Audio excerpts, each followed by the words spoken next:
إن الله وملائكته يصلون على النبي يا أيها الذين آمنوا صلوا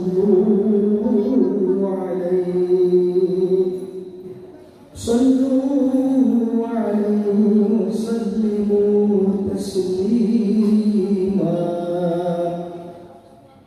اللهم صل على الأسرار والأيام وإمام مكة والمدينة والحرام سيدنا ومولانا محمد يجده شرفا وكرما ورحمة ورفعة وتعظيما.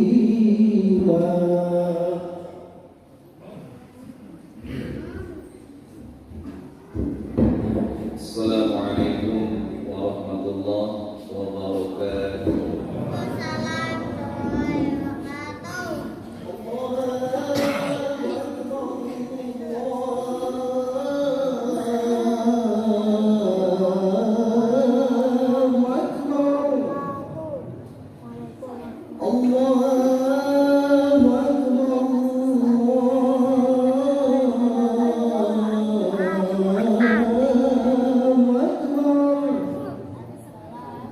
أشهد أن لا إله إلا الله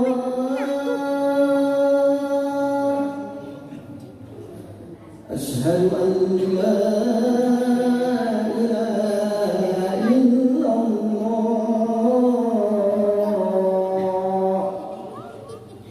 أشهد أن محمدا رسول الله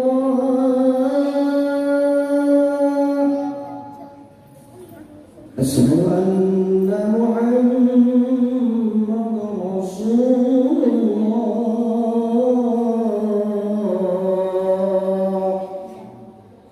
حي على الصلاة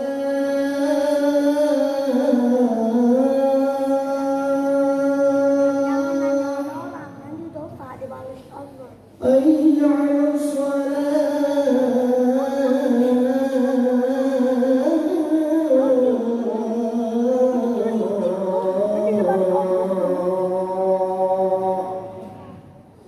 حي على الفلاح حي على الفلاح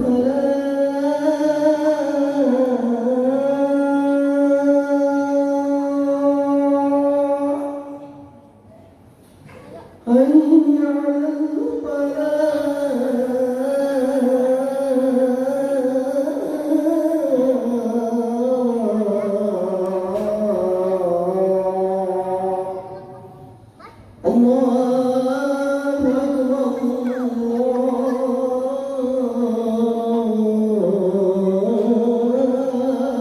أكبر لا إله إلا الله.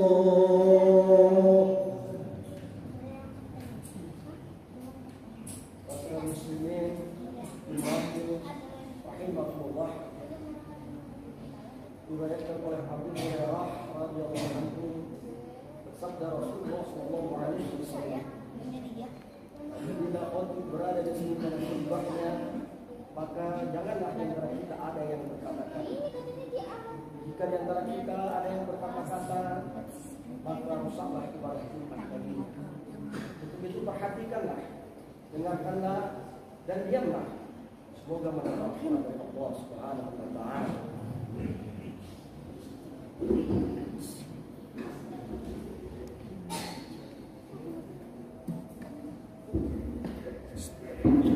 Innal hamdalillah nahmaduhu wa nasta'inuhu wa nastaghfiruh wa na'udzu billahi min shururi anfusina wa min sayyiati a'malina. May yahdihillahu fala mudilla lahu wa may yudlilhu fala hadiya lahu.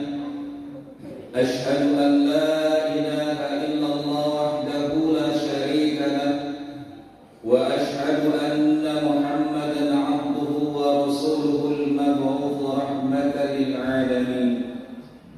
Allahumma وبارك على سيدنا محمد وعلى آله وأصحابه أجمعين أما بعد فيا عباد الله أوصيكم ونفسي بتقوى الله فقد فاز المتقون يا أيها الذين آمنوا اتقوا الله حق تقاته ولا تموتن إلا وأنتم مسلمون صدق الله العظيم وصدق رسوله النبي الكريم ونحن على ذلك من الشاهدين والشاكرين والحمد لله رب العالمين. Hadirin jamaah sidang salat Jumat yang insya Allah dimuliakan, dirahmati, diberkahi oleh Allah Subhanahu wa Ta'ala. Puji dan syukur kita panjatkan kehadirat Allah Subhanahu wa Ta'ala atas segenap limpahan rahmat, hidayah yang telah Allah berikan kepada kita. Mudah-mudahan kita dijadikan hamba-hamba Allah yang bersyukur.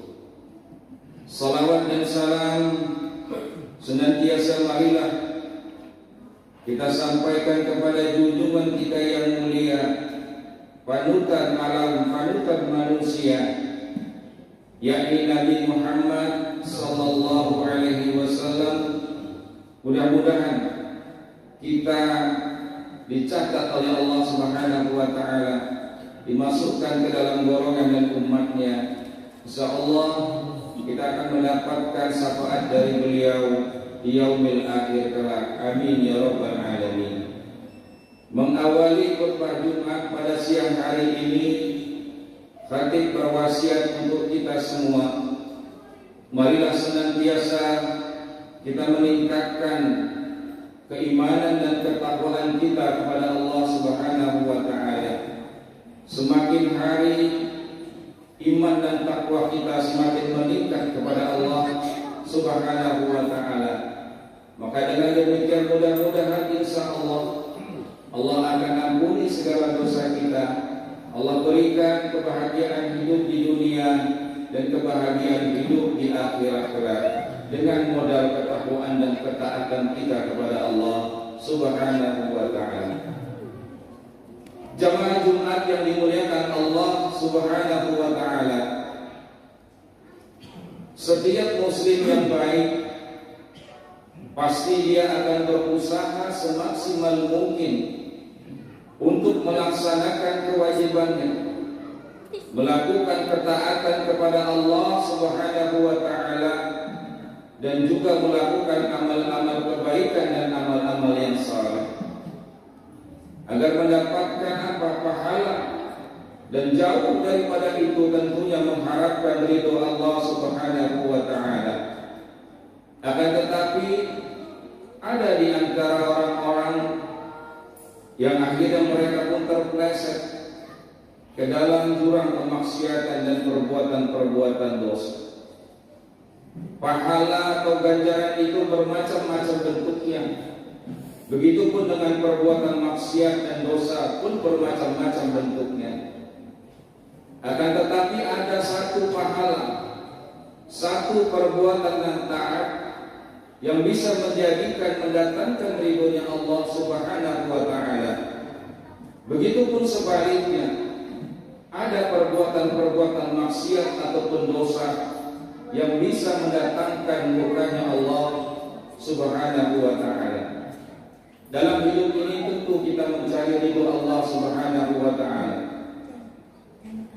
Jemaah yang dimuliakan Allah Subhanahu wa Ta'ala, dalam kehidupan kita ini ada hal-hal yang tampak jelas di hadapan kita sehingga kita mudah untuk memahami dan mengerti. Akan tetapi ada hal-hal yang dirahasiakan, ada hal-hal yang tersembunyi sehingga tidak mudah bagi kita untuk menyikapinya.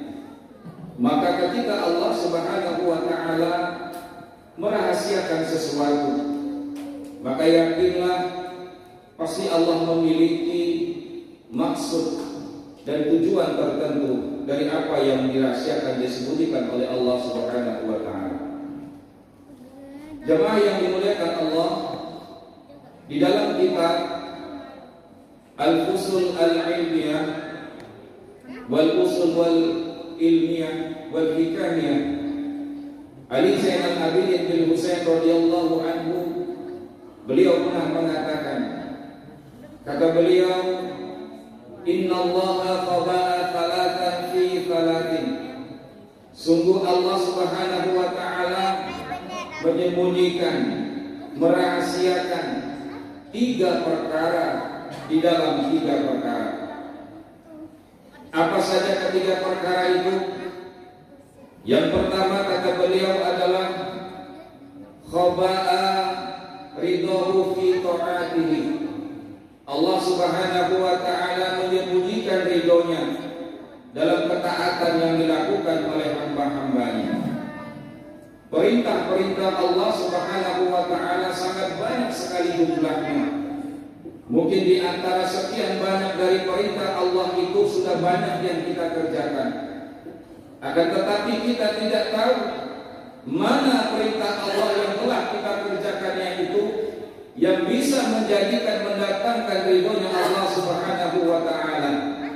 Karena memang Allah tidak memperlihatkan ridhonya atas amal-amal kebaikan yang dilakukan oleh hamba-hambanya. Kenapa demikian? Hal ini dimaksudkan supaya kita hamba-hamba Allah tidak cepat berpuas diri atas segala amal yang telah kita lakukan, lalu kemudian kita menyia-nyiakan kesempatan untuk melakukan amal-amal kebaikan yang lain. Maka dari itu, hadirin yang dimuliakan Allah, jangan pernah kita menganggap kecil, jangan pernah kita menganggap remeh setiap amal-amal kebaikan yang kita lakukan, baik itu amalan yang besar maupun amalan yang kecil. Karena boleh jadi Allah Subhanahu wa ta'ala akan mendatangkan, memberikan ridhonya kepada kita justru dengan amal-amal kecil yang kita lakukan. Karena belum tentu amal-amal besar yang kita lakukan bisa mendatangkan ridho Allah Subhanahu wa ta'ala. Boleh jadi karena riya, boleh jadi karena udhu, boleh jadi karena sombong, maka tidak mendatangkan ridho Allah Subhanahu wa ta'ala. Justru dengan amal-amal yang kecil yang kita lakukan bisa mendatangkan ridho Allah Subhanahu wa ta'ala. Sebagaimana yang diceritakan dalam sebuah hadis yang diriwayatkan oleh Imam Bukhari, ada seorang wanita penzina yang fasik. Dia diampunkan dosanya oleh Allah Subhanahu wa ta'ala hanya karena dia memberi seekor anjing yang sedang kehausan.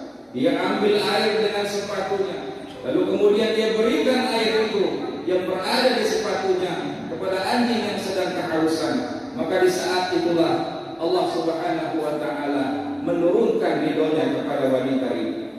Contoh lain, Hujjatul Islam Al-Imam Al-Ghazali ketika ditanya masuk ke dalam surga, bukan lantaran karena banyak kitab yang telah dia tulis, bukan karena banyaknya ilmu pengetahuannya, bukan karena banyaknya murid-murid yang telah dia persiapkan, tapi dia masuk ke dalam surga disebabkan karena membiarkan seekor lalat meminum tintanya ketika beliau sedang menulis sebuah kitab. Ini satu bukti bahwa amalan-amalan kecil tidak bisa kita pandang sebelah mata. Boleh jadi itulah yang mendatangkan ridhonya Allah Subhanahu wa ta'ala. Fala tahfiru min ta'atihi syai'a fala'allahu ridhahu fihi. Maka jangan pernah kita anggap remeh, kita anggap kecil apapun perbuatan-perbuatan yang kita lakukan, karena boleh jadi itulah yang bisa mendatangkan, menjadikan ridhonya Allah Subhanahu wa ta'ala. Maka teruslah kita beramal soleh, jangan melihat besar atau kecilnya, kita ikhlas ridho karena Allah Subhanahu wa ta'ala. Jemaah yang dimuliakan Allah Subhanahu wa ta'ala, kemudian yang kedua kata beliau, Allah merahasiakan khaba'a sudqahu fi ma'siyati. Allah Subhanahu wa ta'ala menyembunyikan murkanya atas kemaksiatan yang dilakukan oleh hamba-hambanya. setiap perbuatan maksiat boleh jadi akan mendatangkan murkanya Allah Subhanahu wa taala. Akan tetapi Allah tidak memperlihatkan murkanya yang dapat dirasakan langsung oleh hamba-hambanya yang melakukan maksiat itu. Maka jangan pun kita sekali-kali meremehkan sekecil apapun perbuatan maksiat yang kita lakukan, karena boleh jadi maksiat yang kita anggap kecil itu justru itulah yang akan mendatangkan murkanya Allah Subhanahu wa taala. Dalam sebuah hadis diriwayatkan oleh Imam Muslim, Rasulullah sallallahu alaihi wasallam menceritakan, dakhalat imra'atun nar fi hirratin, seorang wanita dimasukkan ke dalam surga lantaran dia menyiksa seekor kucing. At'amaha, dia mengurung kucing itu. Walahiyya arsalatha, kemudian tidak memberikan makan kucing itu. Wala ta'kulu min khasasil ard, dia pun tidak, wanita itu tidak melepaskan kucing itu sehingga kucing itu tidak bisa mencari makan. Hatta matat, sampai akhirnya kucing itu mati karena tidak diberi makan, tidak dilepaskan oleh wanita itu. Maksiat yang kita anggap kecil ternyata bisa mendatangkan murkanya Allah Subhanahu wa taala. Bahkan bisa memasukkan seseorang ke dalam neraka jahanam. Na'udzubillah, summa na'udzubillah. Fala tahfirunna say'a min ma'asidi fala'allahu ayyakunu fihi dhulubu. Maka jangan pernah sekali-kali kita menganggap remeh, menganggap kecil setiap perbuatan maksiat yang kita lakukan, karena boleh jadi kemaksiatan yang kita anggap kecil itulah yang bisa mendatangkan murkanya Allah Subhanahu wa taala. Hadirin jemaah yang dimuliakan Allah Subhanahu wa taala, yang terakhir atau yang ketiga, kata beliau, Allah Subhanahu wa taala merahasiakan khaba'a wilayatahu fi khalqihi. Allah Subhanahu wa taala menyembunyikan para walinya, menyembunyikan para kekasihnya di antara makhluk-makhluk Allah Subhanahu wa taala. Apa tujuan Allah Subhanahu wa taala menyembunyikan para wali, para kekasihnya itu? Tidak lain supaya hamba-hambanya ini tidak meremehkan siapapun dari makhluk-makhluk Allah Subhanahu wa taala. Setiap kita berpotensi untuk menjadi kekasih Allah Subhanahu wa taala. Bukan tidak dilihat dari status sosial, tidak dilihat dari pangkat jabatan kedudukan yang dia pegang, akan tetapi dilihat dari ketaatan dan ketakwaannya kepada Allah Subhanahu wa taala. Inilah yang bisa menjadi kekasih Allah Subhanahu wa taala. Maka justru seharusnya ketika Allah Subhanahu wa taala sengaja menyembunyikan para kekasihnya di antara makhluknya, maka seharusnya kita pun memiliki keyakinan bahwa setiap manusia itu pantas untuk dihormati. Mereka pantas untuk dihormati karena kalau dilihat dari sisi kemanusiaan. Bahkan Allah Subhanahu wa taala sendiri pun telah memuliakan mereka, sebagaimana hal ini dijelaskan di dalam Al-Qur'an. Di dalam surat Al-Isra ayat 70 Allah berfirman, Bismillahirrahmanirrahim. Wa laqad karramna bani Adam wa hamalnahum fil bahri wal bahr. Sungguh kami, kata Allah, telah memuliakan anak cucu keturunan Adam. Wa razaqnahum minat thayyibat. Kami beri mereka rezeki dari yang baik-baik. Wa fadalnahum ala katsirin mimma khalaqna tafdila. Dan kami beri kelebihan mereka di antara makhluk-makhluk yang kami ciptakan dengan kelebihan yang sempurna. Maka jangan pernah kita meremehkan siapapun, jangan pernah kita menganggap siapapun. Fala tahfiru min ibadihi ahadan fala'illahu waliyullah. Boleh jadi yang kita anggap kecil, boleh jadi yang kita remehkan itu ternyata mereka adalah para kekasih Allah Subhanahu wa taala.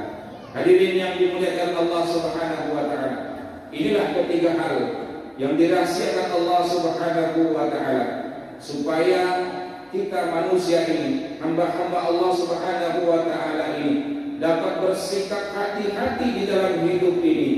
Kita tidak boleh memandang kecil terhadap amalan yang kita lakukan.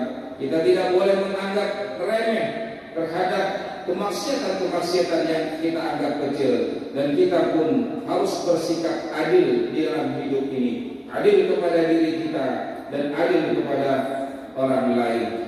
Maka akhirnya jamaah yang dimuliakan Allah Subhanahu wa taala, kita bermohon kepada Allah Subhanahu wa taala semoga Allah memberikan kesempatan, Allah memberikan kekuatan kepada kita untuk terus melakukan kebaikan-kebaikan, sekecil apapun kebaikan itu. Mudah-mudahan itu bisa mendatangkan ridhonya Allah Subhanahu wa taala. Dan kita pun berharap memohon kepada Allah, Allah membantu kita untuk menjauhkan agar diri kita tidak melakukan kemaksiatan-kemaksiatan, baik itu kemaksiatan yang besar maupun kemaksiatan yang kecil, sehingga kita tidak menjadikan murkanya Allah Subhanahu wa taala. Semoga Allah Subhanahu wa taala memberikan yang terbaik hidup kita fid dunya wal akhirah.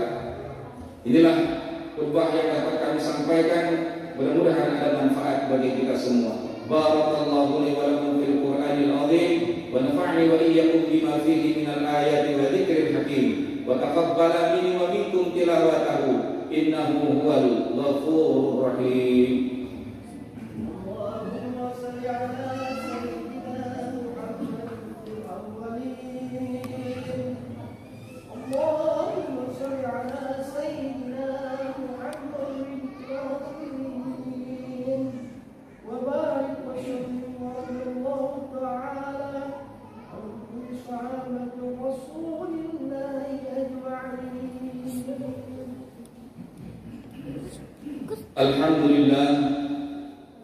Alhamdulillahilladzi amarana bil ittihadi wal i'tisami bi hablillahil matin.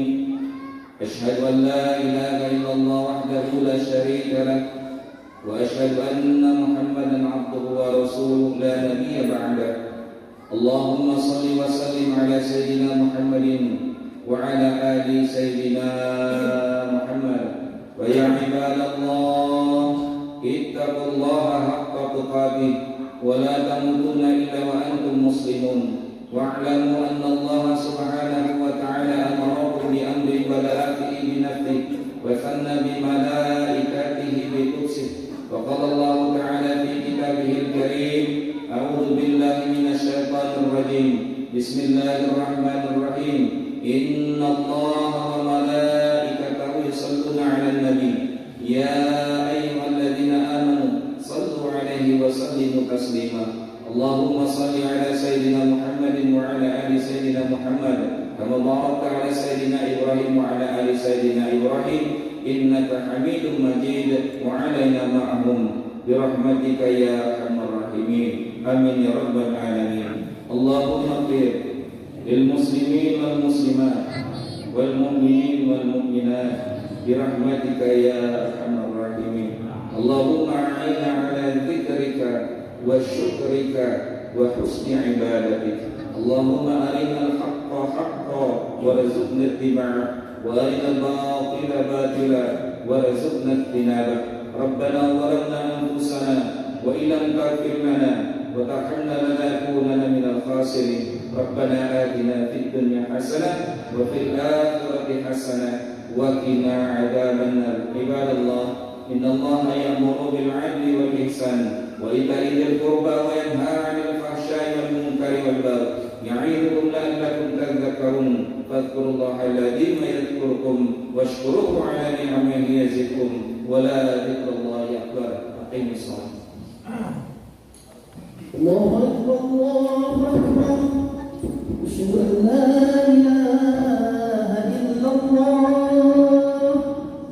Asyhadu anna Muhammadar Rasulullah. Hayya 'alas shalah, hayya 'alal falah. Qad qamatis shalah, qad qamatis shalah. Allahu akbar, Allahu akbar. La ilaha illallah. Lurus dan